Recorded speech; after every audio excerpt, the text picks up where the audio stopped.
Dieu, merci beaucoup d'être avec nous dans Débriefing. Débriefing, émission d'opinion sur Bio1 Télévision. Chaque semaine, nous faisons le tour des questions qui agitent le débat public, des questions qui agitent le débat politique. Le Premier ministre Bruno Tshibala défend le budget. Ce budget est-il réaliste? Le rassemblement est-il à l'aise au gouvernement où il siège avec les ennemis d'hier? La réconciliation avec le rassemblement limité est-elle possible? Comment? On va voir les débuts de l'enrôlement dans la capitale Kinshasa et une partie du Kasaï serait-elle exclue? Est-ce que les élections vont se tenir sans le Kasaï? On aura également les sanctions de l'Union européenne à l'encontre de quelques personnalités politiques et militaires. La visite de Joseph Kabila dans le Kasaï peut-elle stabiliser la situation? Comment? Et on parlera également de l'urbanisation sauvage. Est-ce que les tenants de cette thèse ont raison? Je vais poser cette question à Willy Bolio, c'est le vice-ministre de l'Urbanisme et Habitat.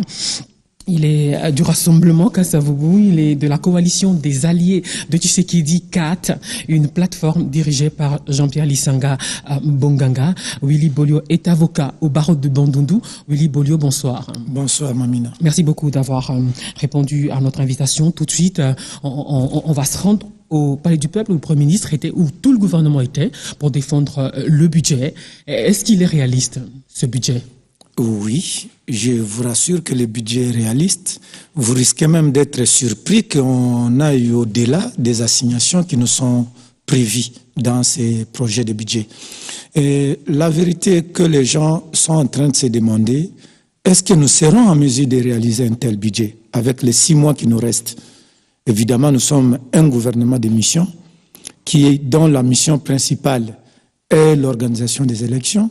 Mais il ne faut pas oublier que pour mieux organiser les élections, il faut faire appel aux fonds, il faut pouvoir assurer le social de la population. Et c'est tout cela qui fait que le gouvernement a prévu ces budgets que nous estimons réalistes. C'est quoi déjà le chiffre? Et vous savez, 8 ou 10 milliards? Nous sommes à près de 9 milliards de dollars en termes de dollars. Mais il faut savoir qu'il y a un élément qui échappe à l'opinion.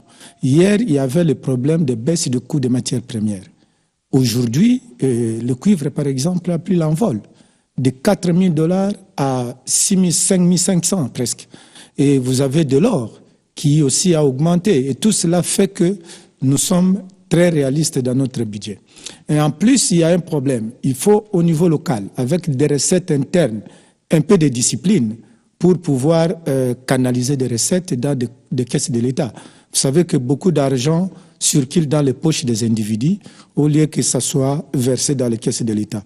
Et ça, c'était dit aussi à la dimension politique du gouvernement passé, le fait que les gens, les fonctionnaires se disaient ils ne feront pas longtemps, ils seront là pour quelques heures, et maintenant ils faisaient n'importe quoi. Ils n'avaient pas peur de la sanction, mais je vous garantis que cette fois-là, quiconque tenterait, il va avoir des problèmes. On peut en dire autant de ce gouvernement. Le gouvernement précédent n'a vécu que 5 à 6 mois. Le gouvernement Tshibala, on lui donne autant. Les mêmes causes produisent les mêmes effets. Ne vous en faites pas, Madame Mamina. Le bien à faire ne dépend pas du nombre d'années. Vous savez que le plus important dans notre gouvernement, ce n'est pas qu'on fasse un siècle pour pouvoir résoudre certains problèmes. Il y a des problèmes majeurs pour lesquels ce gouvernement a été mis en place, notamment les élections. Attendez-nous organiser des élections, notamment résoudre le problème social de la population. Donnez-nous le temps de nous battre. Vous savez, Mamina, si vous voulez voir comment danse la barbe, il faut commencer par nourrir la bouche. Oui, et les gens attendaient. Les gens, si vous voulez voir qu'est-ce que nous allons faire, donnez-nous le temps, vous allez vivre, et nous allons le faire. Et c'est d'ailleurs l'occasion pour nous d'interpeller tous les assujettis du ministère de l'Urbanisme et Habitat de venir résoudre leurs problèmes. C'est l'argent que nous recherchons, mais l'argent est entre les mains de ces gens-là qui ne veulent pas payer. Okay. Ça fait un peu plus de 13 ans qu'on est ensemble sur le plateau. D'abord Tropicana, ensuite Numérica, et il y a 2 ou 3 ans, Biwan, avocat, je l'ai dit en début d'émission, et vous êtes à la coalition des alliés de Tshisekedi, au rassemblement. Est-ce que le rassemblement est à l'aise au gouvernement en face des ennemis d'hier?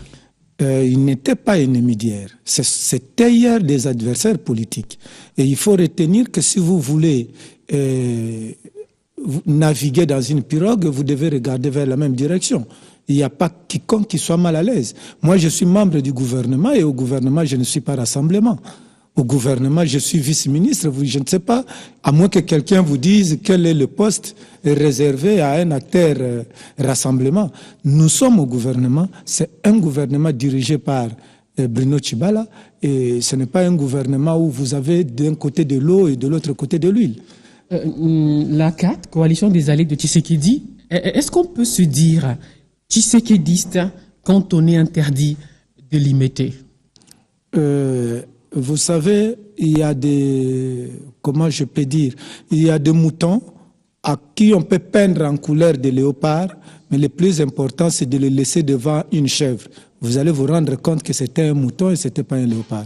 Donc, être tshisékédiste, ce n'est pas être à l'imiter ou vivre sur les arbres. Le problème du tshisékédisme, c'est le problème de l'idéologie, de la conviction des gens qui ont cru à la lutte de cette personnalité.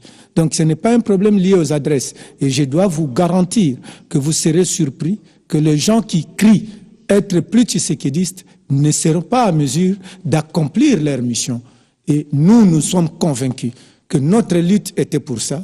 Et Tshisekedi s'est battu pour la démocratie. Et nous sommes dit, on doit aller de l'avant pour qu'on organise les élections. La réconciliation est-elle possible avec le RASOP limité? Je ne vois pas là où on a un problème qui exclut la réconciliation. Écoutez, dans ces pays et en politique, il faut vous dire, même si hier vous aviez des opinions divergentes, lorsque l'intérêt de la nation l'exige, vous devez vous mettre ensemble. Il n'y a pas à exclure par rapport à une certaine réconciliation. Comment elle se passerait cette réconciliation?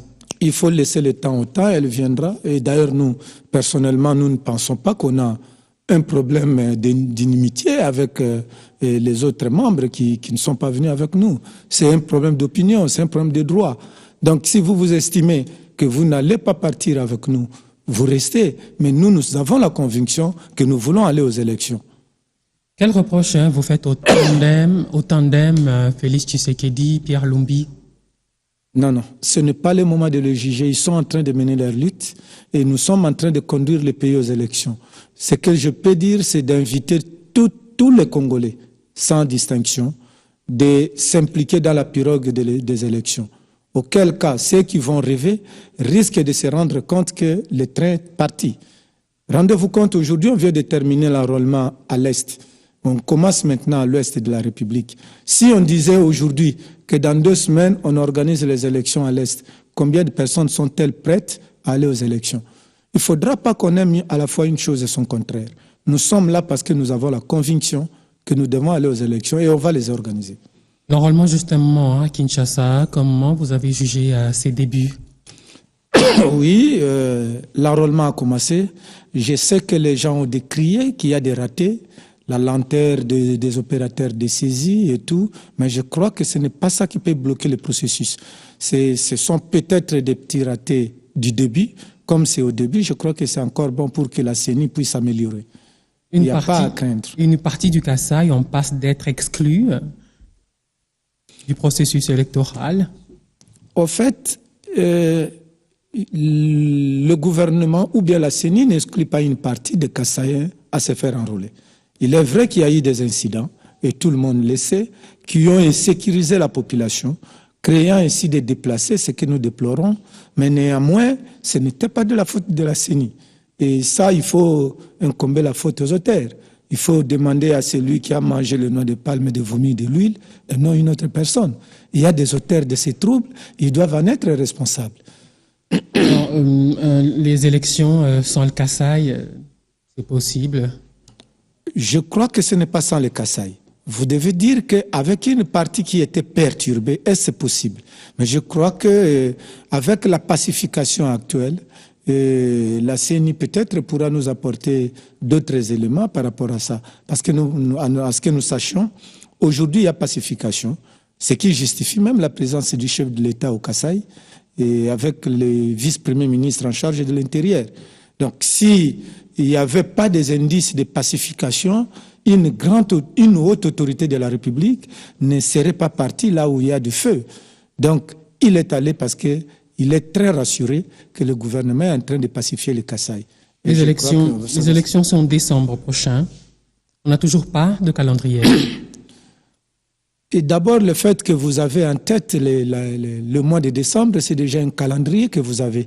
Mais le vrai problème est qu'il n'appartient pas au gouvernement de pouvoir donner un calendrier électoral. Même si c'était le gouvernement, et ce ne serait pas moi qui vous dirais ça parce que je ne suis pas porte-parole du gouvernement. Mais néanmoins, ce que je vous garantis est que la CENI, avec nous, sommes engagés à aller aux élections au délai convenu. Et nous pensons que nous allons aller aux élections dans les délais convenus. Délai convenu, est-ce que beaucoup n'y croient pas trop à ce délai? Oui, il faudrait pas que nous ne sommes pas sur un terrain d'évangile où on doit obtenir l'unanimité de la foi. Et même là, il y a les gens qui ont la foi de doute. Mais à ce qui nous concerne, nous disons, ceux qui ne croient pas risquent d'être surpris. C'est pourquoi j'appelle tous les citoyens congolais de Kinshasa et d'autres provinces où l'enrôlement vient de commencer, d'aller se faire enrôler massivement. C'est là pour avoir beaucoup d'élus. Parce que plus on a d'électeurs, plus on aura des sièges. Mais si, d'un côté, nous voulons les élections, et d'autre part, nous refusons les actes qui peuvent nous amener aux élections, je crois que ce serait contradictoire par notre comportement. Donc, nous tenons aux élections. Mais pour y arriver, il faut avoir sa carte d'électeur.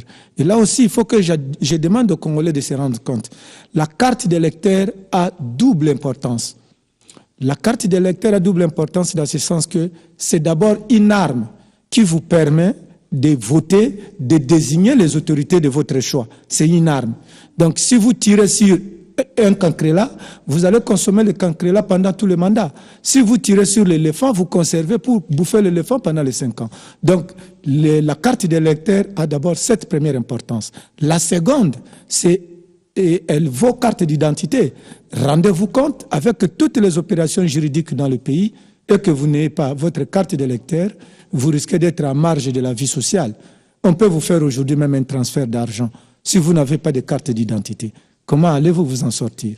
Aujourd'hui, on vous donne l'occasion d'avoir cette carte d'électeur. Je crois que les Congolais doivent aller massivement prendre leur carte d'électeur pour ceux qui sont en âge de l'obtenir. On va parler de Joseph Kabila qui se trouve dans le Kasaï. Est-ce que cette visite peut stabiliser la situation et comment? C'est comme je vous ai dit, quand ça brûle dans une maison, l'arrivée du chef, c'est apporter la paix, la sécurité. Le chef sécurise. Dès lors qu'il s'est rendu à Kasaï, et je vous dis, son retour, vous aurez des effets. Donc le président est allé effectivement pacifier le Kasaï. Vous savez que par le passé, on doutait même qu'une autorité puisse atterrir à Kananga. Et ce n'est pas un secret, vous le savez. C'est dans un passé récent. Mais aujourd'hui, d'abord le vice-premier ministre en charge de l'intérieur est parti, et le président de la République est allé, il est là-bas jusqu'au moment où nous parlons, et il a même tenu la réunion de sécurité. C'est une façon de vous dire que nous sommes sur la voie de la pacification. À qui profite le crime d'après vous? Le crime d'avoir tué nos frères kassaïens, d'abord le crime ne profite à personne. Un crime ne peut pas être un acte qui fait profiter, parce que ça suivra l'auteur même s'il s'est réjoui à un moment donné. Mais moi, ce que je dis est que ceux qui l'ont fait, je ne connais pas encore les raisons, c'est quand ils seront jugés que nous saurons quel était le profit derrière le crime. Mais je ne pense pas que tuer ses frères peut avoir un profit, à moins qu'on soit un extraterrestre. Mais ce n'est pas un profit, ça. Et entre autres, à cause de ce qui se passe dans le Kasaï, que l'Union européenne a pris des sanctions contre certaines personnalités. Oui, sanctions de l'Union européenne. Bon, je ne dirige pas l'Union européenne, je ne suis pas membre pour apprécier la quintessence de leurs sanctions. Mais seulement, je vais vous dire une chose, Madame Mamina. Quand une bouche est à Brazzaville et le ventre à Kinshasa, un jour vous dormirez affamé. On prend des sanctions auprès de l'Union européenne pour des gens qui sont à Kinshasa, qui travaillent ici. Trouvez-vous un terrain d'application de ces sanctions? Ce n'est pas une invitation morale par hasard. Je crois qu'on doit changer de terme. On doit commencer à voir les choses Interdit de autrement. séjour, gel des avoirs. Gel des avoirs, mais ils les ont. Les avoirs de qui qu'ils ont gelés? Il faut que quelqu'un se plaigne que ces avoirs sont gelés. À ce que je sache, je n'ai pas encore vu quelqu'un qui a dit que ces avoirs sont gelés. Et quand ces avoirs-là partaient là-bas, nous sommes en droit de réclamer à l'Union européenne les bénéfices de nos avoirs qu'ils avaient. C'est une façon de nous révéler que pendant que nous souffrons, pendant que notre population n'a pas de moyens, nos moyens sont chez eux. Donc ils sont en train de vivre avec nos moyens. C'est une façon de se dévoiler. Et moi je crois, s'ils le font, c'est-à-dire qu'ils ont trouvé que c'est un moyen pour eux de s'approprier nos biens. C'est une zaïrianisation qui ne dit pas son nom. Et je crois que ce n'est pas une bonne politique. Aujourd'hui, sur base de la souveraineté des États, je pense que le gouvernement congolais aura aussi à apprécier, est-ce qu'il y a-t-il, sur base des principes de réciprocité, à sanctionner certains Européens. Mais je crois que pour sanctionner, il faut être réaliste. Le but d'une sanction, c'est de faire souffrir pour obtenir la correction. Croyez-vous que cette sanction de l'Union européenne apporte une correction dans le comportement de qui? Avant d'arriver aux objectifs de cette décision, on va voir ceux qui sont reprochés à ces personnalités politiques, violation des droits de l'homme et puis tripatouillage du processus électoral pour que les élections ne se tiennent pas dans le délai et que Joseph Kabila se pérennise au pouvoir. Oui, il y a un problème aussi. Il y a aussi un problème. Vous savez, nous nous sommes battus au niveau de l'opposition. Lorsque nous étions en train de demander que les élections se tiennent dans le délai constitutionnel, je crois que l'Union européenne ne vient pas à peine de naître. Elle était là.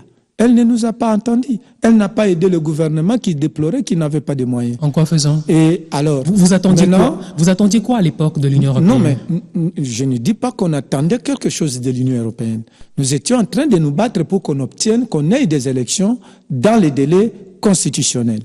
Mais jusqu'à ce que le gouvernement nous a présenté ses mains pour dire « je n'ai pas de moyens suffisants pour pouvoir le faire ».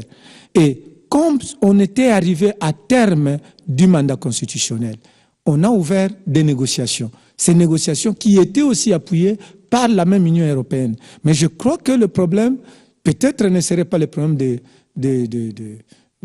processus, ce serait peut-être le problème des individus. Or, les règles doivent être impersonnelles. Les règles ne doivent pas être basées sur des individus. Le problème qu'on avait, c'est quoi? On a dit, les élections n'étant pas tenues dans les délais constitutionnels, on est parti aux négociations.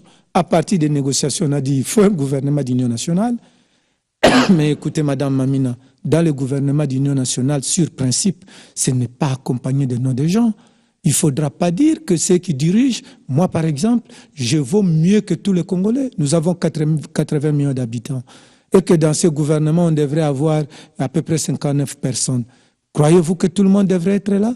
Ce qui est normal que sur un arbre pointu ne peut se poser qu'un seul oiseau. Et dans le gouvernement de 58 personnes, ne pouvait avoir que ceux qui sont là-bas. Donc, que les autres nous accompagnent pour qu'on organise les élections. Et je crois que c'est la moindre des choses. Ce que l'Union européenne veut obtenir aussi, c'est l'application de l'accord de la Saint-Sylvestre. Et vous savez bien que Bolio n'était pas membre du gouvernement. Si je le suis, c'est sur base de cet accord. Alors l'Union européenne trouve que je suis moins congolais que d'autres que lui peut soutenir. Je ne sais pas. Moi, je suis congolais au même titre que tout le monde. Si aujourd'hui c'était Mamina qui serait choisi ministre au niveau de ce gouvernement, ce n'est pas parce que c'est toi qu'on doit chasser le gouvernement. Le vrai problème, c'est le principe. Quel était le principe? Il faut avoir un gouvernement d'union nationale où ceux qui étaient dans l'opposition doivent venir composer avec ceux qui étaient dans les institutions pour qu'ensemble, on puisse aller aux élections. Et je crois que c'est ce qui est en marche. Si aujourd'hui, les Congolais refusent qu'on aille aux élections avec le gouvernement Tchibala et qu'à un moment donné, il veut qu'il y ait encore un autre gouvernement, est-ce que c'est Kabila qui s'est fait pérenniser ou bien ce sont les gens qui le poussent à être là? Il ne faut pas se voiler la face. Il y a à ce stade des acteurs politiques qui sont en dehors de ce schéma. Rassemblement limité, soit dit en passant. Et moi, je sais que nous étions un rassemblement et les journalistes ont préféré nous donner des épithètes et un autre rassemblement qui s'appellerait Kassavubu ou un autre limité. Tant mieux, mais je vous dis... C'est pour distinguer l'un de l'autre. Bon, peut-être c'est pour dire qu'il y a des membres qui sont allés au gouvernement et d'autres non. Mais on ne devrait pas être tous là-bas, qu'on ne se voile pas la face, Mamina. Vous êtes sûr que dans tous les partis politiques, tous les membres de ces partis sont au gouvernement? C'est impossible. Le nombre est réduit. Et il faut dire que tous ceux qui restent doivent maintenant faire l'opposition parce qu'ils ne sont pas repris. Sinon, au PPRD, vous aurez autant d'opposants parce qu'il y en a qui ne sont pas au gouvernement. Sinon, dans d'autres partis, vous aurez INC et partout, vous aurez autant d'opposants parce qu'ils ne sont pas au gouvernement. Le vrai problème n'est pas celui-là. Le vrai problème, c'est la conviction sur ce que nous attendons. Jugez-nous sur les actes. Nous avons accepté cette mission d'amener le pays aux élections. Aidez-nous à aller aux élections. Mais si vous voulez les élections, dans l'entretemps, vous nous mettez dans des conditions à ne pas les organiser. Je crois que ce ne serait pas intéressant pour l'avenir du pays. Au sujet de ces sanctions, le gouvernement congolais ne peut-il pas appliquer ce qu'on appelle la réciprocité? Il ne faut pas jeter des pierres dans la forêt de chasse, sinon vous allez y déloger tous les gibiers.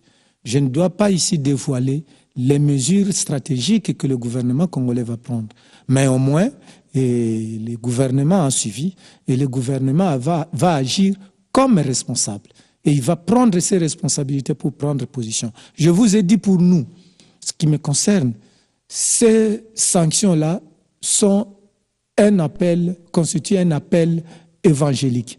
Ce ne sont pas des sanctions comme telles. Vous savez, toute règle de droit qui n'est pas assortie des sanctions et des sanctions ne peuvent pas être appliquées ne vaut pas. Je vous ai posé un problème simple. Quels sont les mécanismes pour eux d'inquiéter les gens qui ne sont pas les membres de l'Union européenne et qui n'agissent pas selon le contrôle de l'Union européenne? Et quelque part, des États avec lesquels ils ont signé ensemble des traités, des conventions sur le respect des droits de l'homme, par exemple, sur la démocratisation. Oui, il y a des mécanismes pour y aller. Et jusque-là, nous sommes sur cette voie. C'est comme ça que je vous dis. Hier, nous étions en train de nous battre pour qu'on obtienne les élections dans les délais légaux. L'Union européenne ne nous a pas appuyés, n'a pas appuyé le gouvernement à pouvoir organiser des élections. Aujourd'hui que nous avons trouvé que nous étions devant un fait accompli, les élections n'étaient pas possibles à cette date-là. Ils nous ont appuyés quand on a demandé qu'on puisse négocier. L'Union européenne a appuyé. Vous avez suivi comment ils ont salué l'accord de Saint-Sylvestre. Mais aujourd'hui, quand on applique l'accord, ils commencent à se retirer. Ils disent que l'accord n'est pas appliqué. Donc, ils ont un problème d'individu. L'accord n'est pas totalement appliqué. C'est comme ça que je dis. Donc là, le problème n'est plus le problème de l'accord, ça devient un problème d'individu. Or, on ne peut pas gérer un État. On ne peut pas gérer les relations sociales en personnalisant les règles de jeu. Les règles de jeu doivent être impersonnelles pour accorder les mêmes chances. Et c'est aussi ça les droits de l'homme. Accorder les mêmes chances à tout le monde pour accéder aux mêmes fonctions. Donc, si on doit déjà cristalliser une loi ou une règle, un accord avec la peau d'une personne, c'est une façon d'exclure aussi, de bafouer les droits des autres. Alors, cette guerre psychologique a commencé depuis un moment, les États-Unis, l'Union européenne. On se rappelle de ces sanctions contre le général Kanyama et autres.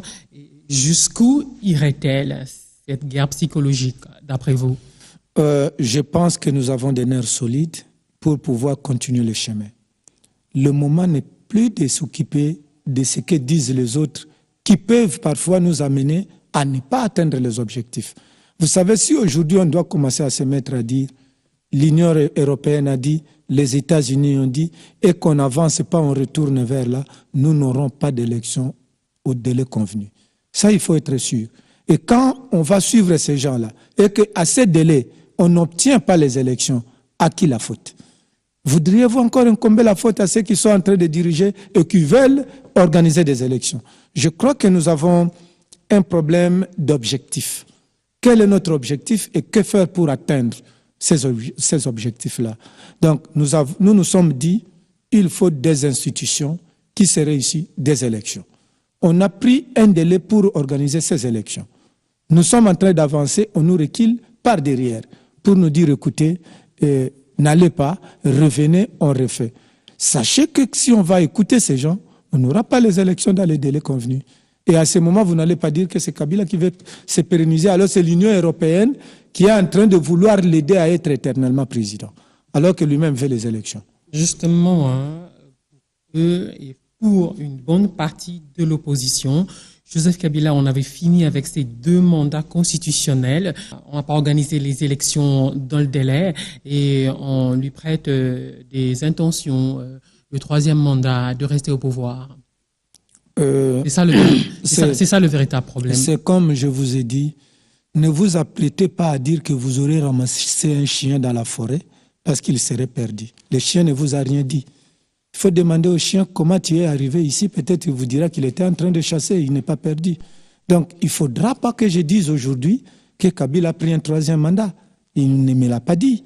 Il ne faudra pas que je dise aujourd'hui qu'il ne va pas organiser les élections. On le soupçonne. Non.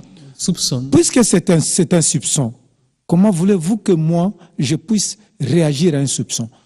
On ne peut pas réagir à un soupçon parce que sur terrain, la voie est balisée pour aller aux élections. Kabila est allé prendre sa carte d'électeur qui n'a pas vu. Mais dites-moi, si moi je ne suis pas allé prendre la carte d'électeur, je voterai pour qui? Il est allé prendre sa carte d'électeur et il sera tout simplement électeur ou il sera candidat, président encore une fois. Et jusqu'à ce que j'entrais au gouvernement, le président Kabila avait dit qu'il respecterait la constitution en place. Celle-ci n'étant pas modifiée, voudriez-vous que je dise le contraire de ce que Kabila n'a pas dit? Il ne faut pas pousser quelqu'un à avoir des intentions qu'il n'avait pas au départ. Vous savez, madame, même moralement, il n'est pas bon de pousser quelqu'un à pécher. Tu vois un enfant, tu sais que mentir n'est pas bon. Tu sais déjà qu'il vient d'un endroit qui n'est pas correct. Tu lui poses la question d'où viens-tu? Quelle sera la réponse? Il sera obligé de te mentir et qui l'aurait poussé à mentir? Kabila n'a pas dit qu'il serait candidat. Et vous voulez que moi je parle à sa place ou qu'on dise aux gens il sera candidat. Nous sommes en train alors de le pousser. S'il y a les gens qui veulent le pousser, qui s'expriment clairement. Mais moi je crois, je reste dans l'optique de la Constitution. Il y a eu des messages ambigus, de la part de certains membres de la majorité présidentielle. Kabila Totondi, on a noté. Dernièrement, on a parlé d'un référendum. Il est clair que ce référendum aurait porté sur le maintien de Joseph Kabila au pouvoir. Sur ça, quand vous dites aux gens qui disent oui, Tondi était tout ça, les membres de la majorité qui ne sont pas le gouvernement, ce sont les partisans politiques qui peuvent avoir des slogans sur leurs leaders. Hein? Rendez-vous compte, nous tous dans ce que nous faisons, nous avons quand même des limites. Bolio comme vice-ministre, membre du gouvernement, Bolio comme acteur politique de l'opposition, nous ne devons pas avoir le même langage. Aujourd'hui, j'ai des responsabilités, je dois agir par rapport à ces responsabilités et pas par rapport au vœu de l'opposition. Parce qu'il faut qu'on se dise une chose. Il y a des règles de jeu préétablies. Nous devons fonctionner selon ces règles-là. Alors, je ne peux pas venir au gouvernement pour qu'on puisse travailler selon les règles de l'opposition.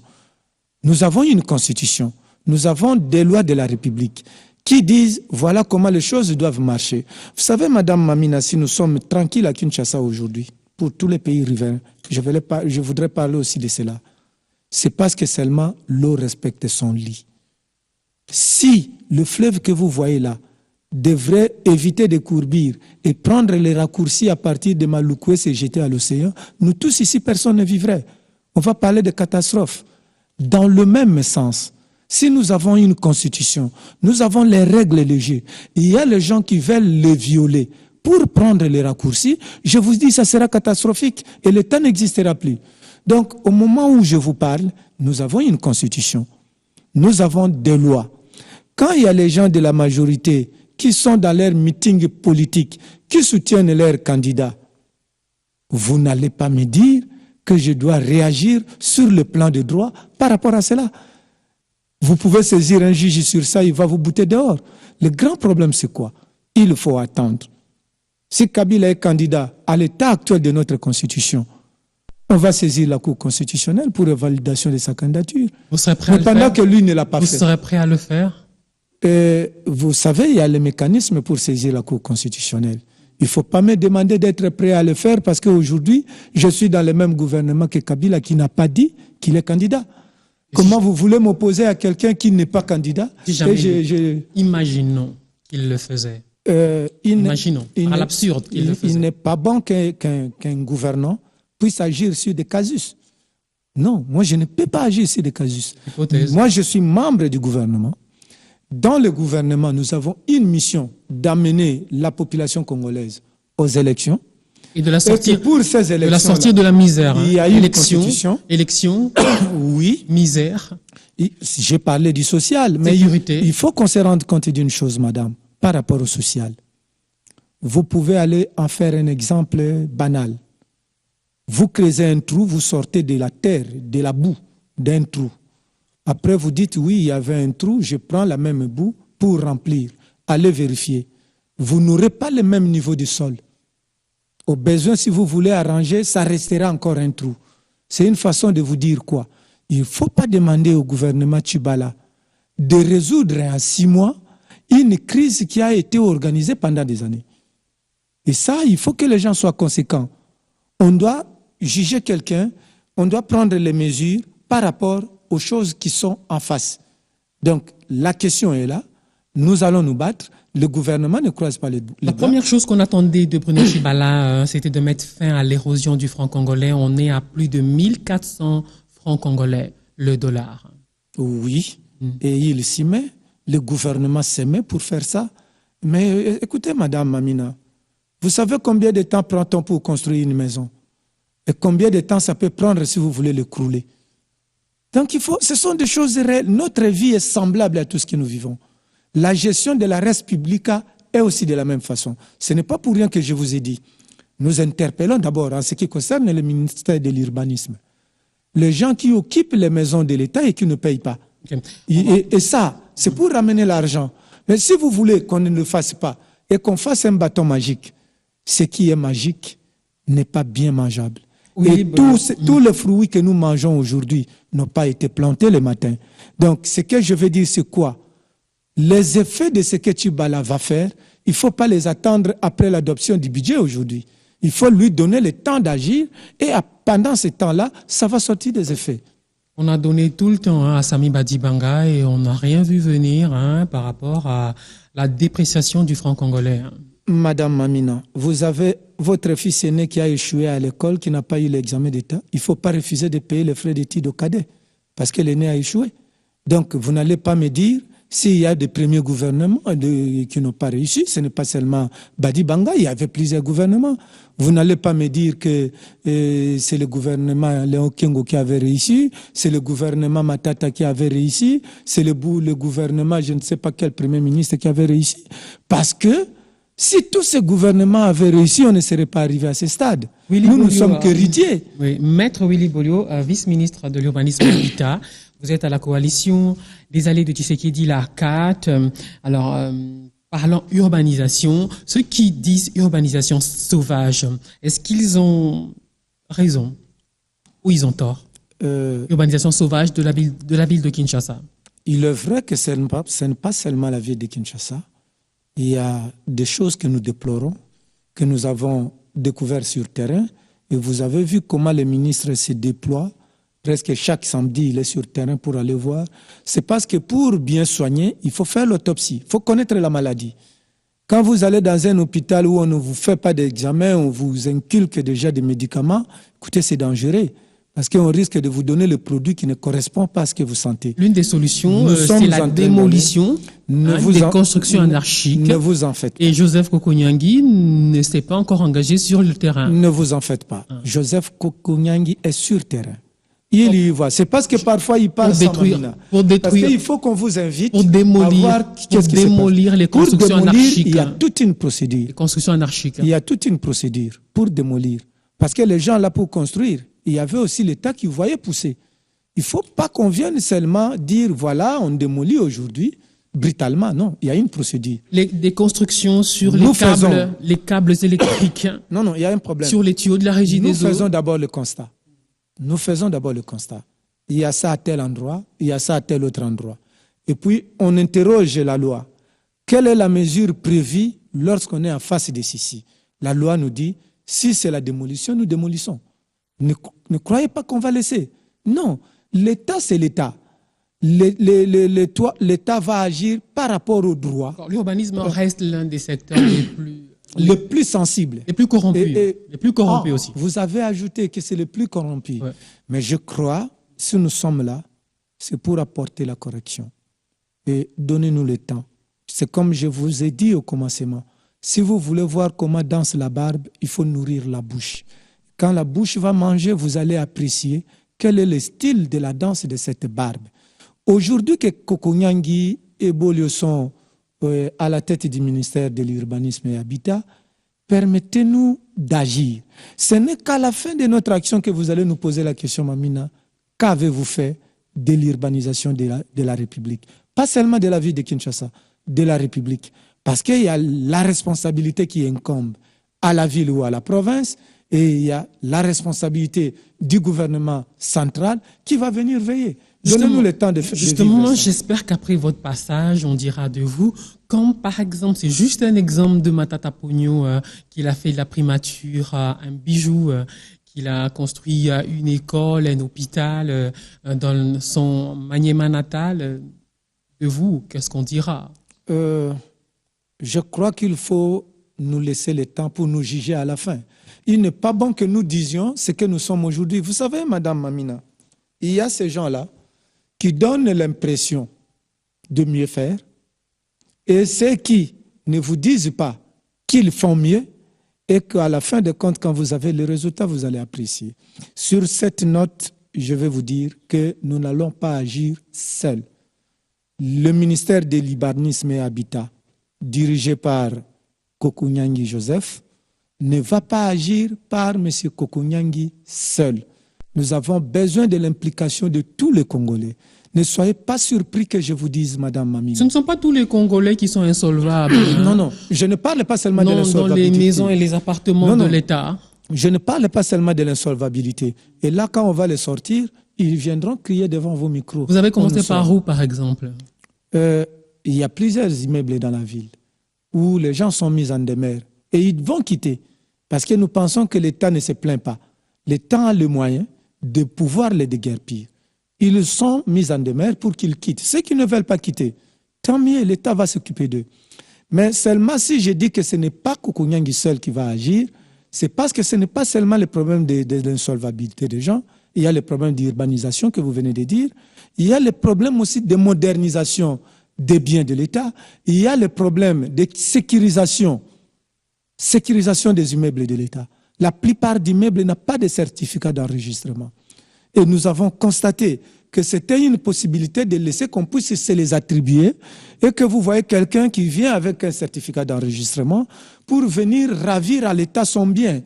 Tout ça, c'est parce que c'était pas, excusez-moi, ce n'était pas sécurisé. À l'heure qu'il est, dans la politique mise en place par le ministre Kokonyangi, nous allons nous y déployer pour que tous les immeubles de l'État puissent être sécurisés par des certificats d'enregistrement. Et c'est aussi un pas. Et par ailleurs, je vous ai dit que ce n'est pas seul, c'est avec vous tous, au-delà de l'Assemblée nationale, où nous sommes partis pour défendre le budget, je vous dis, je considère, et ça c'est le point de vue de Kokonyangi, il ne va pas me contredire, je considère que vos chaînes de télévision, l'opinion publique, constituent notre deuxième parlement. Nous serons à l'écoute de toute critique. Nous ne sommes pas contre des critiques. Pour nous, les critiques sont les bienvenues parce que ça nous permet d'ajuster. Alors, des critiques objectives, ce n'est pas des gens qui vont seulement faire des déclarations pour nuire, mais des gens qui apportent des critiques constructives. Je crois que le Congo avancera. La ville de Kinshasa est saturée. Hein? Quelle politique? Un habitat. Nos cités, comment on appelle ça, de nos cités dortoirs. Oui, le gouvernement a une politique globale de l'habitat. Nous sommes en train de nous y mettre pour pouvoir améliorer. Je sais que ça ne sera pas de fil à l'aiguille en un temps, mais au moins ce qui nous intéresse, ce n'est pas de résoudre tous les problèmes de l'urbanisme et de l'habitat en République démocratique du Congo. Mais c'est de commencer. Nous sommes là où nous sommes. Nous ne sommes pas là éternels. Et à ce que je sache, quand on ne veut pas mourir, un seul secret, c'est de ne jamais naître. Donc, si on ne veut pas quitter des fonctions, il ne faut pas les occuper. Nous occupons les fonctions, pas pour tout terminer. Le plus important est que nous commencions. Nous allons arriver quelque part. Ceux qui viendront plus tard viendront continuer là où nous aurons laissé. Le plus important est que nous allons résoudre le problème.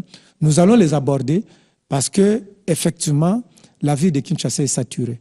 Il y a des endroits qui ne conviennent plus. Par exemple, lorsqu'il y a des pluies, vous voyez comment les gens sont inondés. Mais là aussi, il faut conscientiser la population. Parce qu'il y a les gens qui viennent construire, bien sûr qu'ils voient que cet endroit-là, demain, il va pleurer. Et vous venez construire dans l'eau, et vous voulez que le gouvernement vienne vous aider. Dans un premier temps, on va conscientiser la population. Parce que si vous ne voulez pas balayer chaque jour les feuilles, il ne faut pas bâtir sous un arbre. Si vous ne voulez pas être inondé, il ne faut pas aller être voisin de la rivière Kalamou. Parce que quand il y aura la pluie, vous serez inondé. Mais l'État a une part de responsabilité. Nous n'allons pas refuser. Parce que quand on construisait, c'est à ce moment qu'on devait interdire. Maintenant qu'ils ont déjà construit, nous devons intervenir pour voir qu'est-ce qu'il faut faire. Est-ce qu'il faut les délocaliser? Est-ce qu'il faut tirer les rivières? On a toujours tiré, mais apparemment, la solution n'est pas encore là. Donc, il y a tout un tas de mesures qui seraient prises par notre ministère pour que, tant soit peu, la population puisse y sourire en ce qui concerne l'urbanisation de la ville. Dans d'autres pays, les gagnes petits sont relogés dans des immeubles, des logements sociaux, etc., etc. On espère que ça viendra chez nous. On a terminé une conclusion en 2-3 mots. En un mot, voici ma conclusion.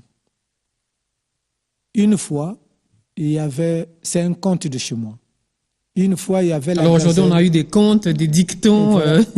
Une fois, il y avait la gazelle et le léopard qui voulaient fabriquer la pirogue. Le léopard s'est dit, il est très fort, il est beau, il a tout. Il est allé dans la forêt vierge où personne n'arrivait pour fabriquer sa pirogue. La gazelle s'est dit, elle est petite, mais elle a son intelligence, mais elle ne sait pas fabriquer la pirogue. Elle préfère fabriquer sa pirogue à côté de la grande route. Quand il y a les passants, la gazelle se cache. Et les passants là étaient en train de critiquer sa pirogue. Mais qu'est-ce que cette personne est en train de faire? Est-ce que c'est une pirogue? Est-ce que c'est quoi? L'autre dit non, si c'était une pirogue, voici ce qu'il devrait faire. Mais quand il critique, la gazelle était à côté. Quand il passe, la gazelle vient faire ce qu'eux étaient en train de critiquer. Les jours qu'ils ont terminé les pirogues, la gazelle dit, je ne saurais pas la sortir seule. Il faut que les gens viennent m'aider. Les gens sont partis l'aider. Ils ont trouvé que c'était une meilleure pirogue. Mais elle ne l'a pas fabriquée avec son intelligence seule. Elle a fabriqué cette pirogue avec les critiques des passants, c'est-à-dire avec l'intelligence des autres. Mais quand le léopard, très fort soit-il, est allé dans la forêt sortir sa pirogue, il a amené un truc qui n'avait rien à voir avec la pirogue, mais un tronc d'arbre granitulé comme ça, qui n'était pas une pirogue. Et quand on a lieu sur lui, il a fui, il a eu honte, il pouvait que sortir des griffes. Qu'est-ce que je veux dire par là? Aujourd'hui que nous sommes dans un gouvernement d'union nationale, avec l'objectif d'aller aux élections, nous sommes ouverts à toutes les critiques. Parce que c'est aussi ces critiques-là qui vont nous aider à faire mieux. Nous ne serons pas contre les réactions de ceux qui ne sont pas au gouvernement. Des rassemblements soient-ils, leurs critiques nous sont utiles pour parfaire notre action. Mais pour ceux qui pensent, ils doivent agir seuls dans une forêt vierge parce qu'ils ont la force, comme les léopards. Je regrette, le moment venu après les élections, nous nous poserons encore une question sur ces plateaux. Nous saurons qui était léopard et qui était gazelle. À ce stade, vous savez qui est léopard et qui est gazelle. Moi, je ne dis pas que X est léopard, mais moi, je vous dis, nous voulons nous inscrire dans la logique de la gazelle pour fabriquer notre pirogue, notre action gouvernementale, à côté des critiques de la population, à côté des critiques des médias, pour nous permettre d'aller de l'avant. Merci beaucoup à Willy Bolio d'être passé dans ce débriefing, vice-ministre de l'Urbanisme et Habitat.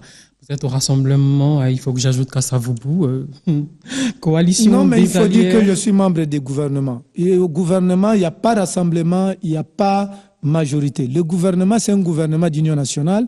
Si moi, membre du gouvernement, vous m'appelez rassemblement, la crainte, c'est quoi? Ça sera le mariage entre de l'eau tiède et de l'huile. Si jamais vous êtes candidat, député, vous serez candidat député sur la liste de votre parti. Il faut attendre que je sois candidat. Il faut attendre que je le sois. Mais pour l'instant, je suis membre du gouvernement. Mon action doit être orientée comme membre du gouvernement. Vous savez, si au gouvernement, je dois me comporter comme un membre du rassemblement, vous savez quel serait le risque? Avoir des décisions partisanes. Chacun. Ou quand on est en face de membres du rassemblement, on sourit. Quand on voit un membre de la majorité, on rit de la figure, ce qui n'est pas intéressant. Coalition des alliés de Tshisekedi, CAD, c'est né il n'y a pas longtemps. Je crois que Jésus-Christ, pour faire ces miracles, il n'avait pas besoin de 60 ans. Merci beaucoup d'être passé dans ce débriefing. J'allais dire, vous êtes l'autre Bitakwira. Ça vous gêne quand je dis vous êtes l'autre Bitakwira? Bon. Avec les dictons Je ne sais pas, nous sommes humains, nous sommes différents. Mais quand nous convergeons pour aller à Maluku, il n'y a pas marionnette de l'autre. Merci beaucoup. C'est moi qui vous remercie. Ce débriefing qui se termine ici en rediffusion demain, 7h15, sur le B1 Canal+. Et sur le local, c'est tout à l'heure, à 21h15. À la semaine prochaine pour un autre numéro.